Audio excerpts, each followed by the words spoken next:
In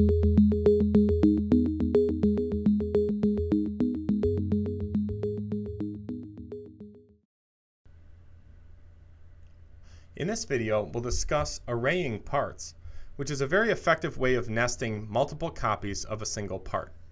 There are several different methods of arraying parts. Three standard features in ProNest LT are basic array, pattern array, and drag array. First, let's talk about basic array. Using the array feature, you can automatically place multiple copies of the part onto the plate in a grid. So let's start with this rectangular part here. I'll bring BH rectangle over. It's selected now and it's close to the nesting home. That's the upper left corner of the plate for me. All right, now on the Parts tab, I'll select Array. Okay, and you can see that this rectangular part is now nested. It placed as many parts as it could in the array, and this creates a regular pattern on the nest. This is giving me pretty decent material utilization right now. So this was a good option for a rectangular part. I could then bring parts over onto the nest, and fill this out. I could array this again, and ProNest will place that part in a regular grid. In this case, it was able to place 4 more parts. Now I've created a nest with good material utilization, so basic array was a good option for this part. But what if we have a part with a different shape? So I'll remove all of these parts from the nest, and let's look at this one here called PT14-6.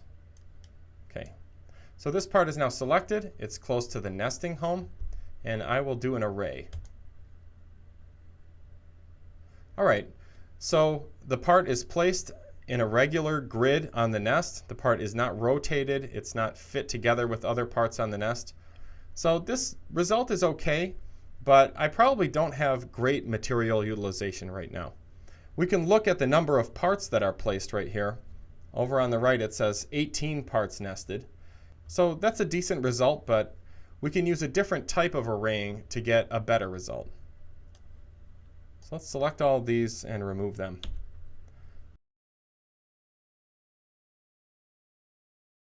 This time we'll place the same part close to the nesting home, but on the Parts tab, select Pattern Array.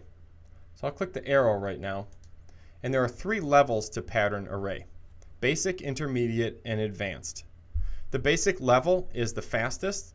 It's also the least thorough. The advanced option is the slowest, but it also typically gives you the best result. And intermediate is just kind of a balance of the two. Let's select Advanced.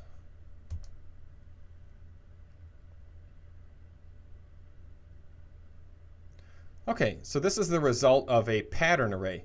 Notice that the part is rotated from its original orientation, and there's a little bit better of a fit here between these parts. You can see over on the right that this nest has 24 copies of that part nested, compared to the 18 that were nested with regular array. So pattern array did a pretty good job with this particular part.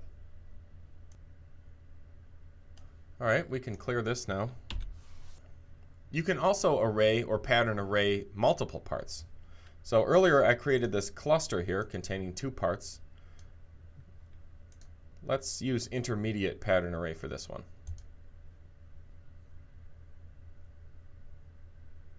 All right, so now ProNest was able to pattern array that cluster. Okay, let's remove these. You can also array or pattern array multiple different parts. So let's say you have some parts in an arrangement that you like. Just select them.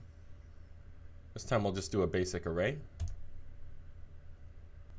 And the parts are arrayed on the nest. Next, let's look at dragging to create an array.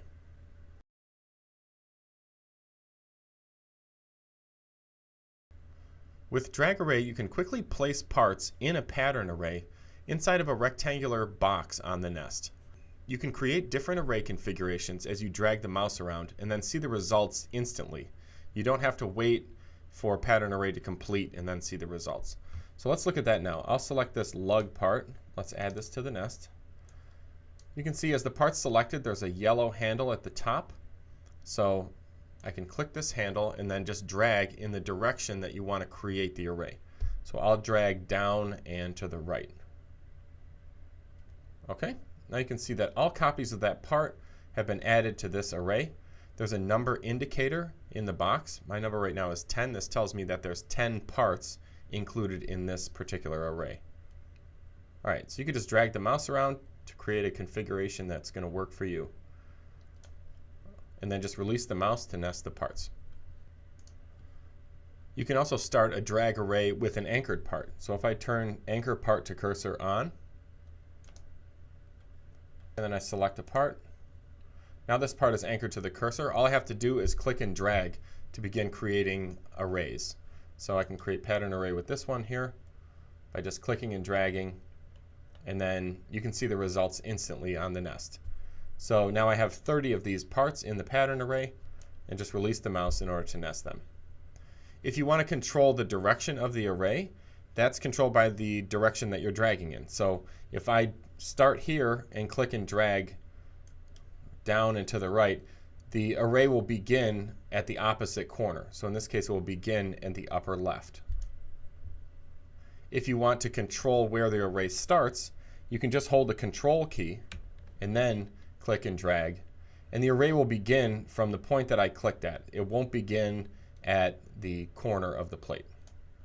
So that can be a handy tool. It gives you a lot of control over the array, and you can also see the results as you're creating the array.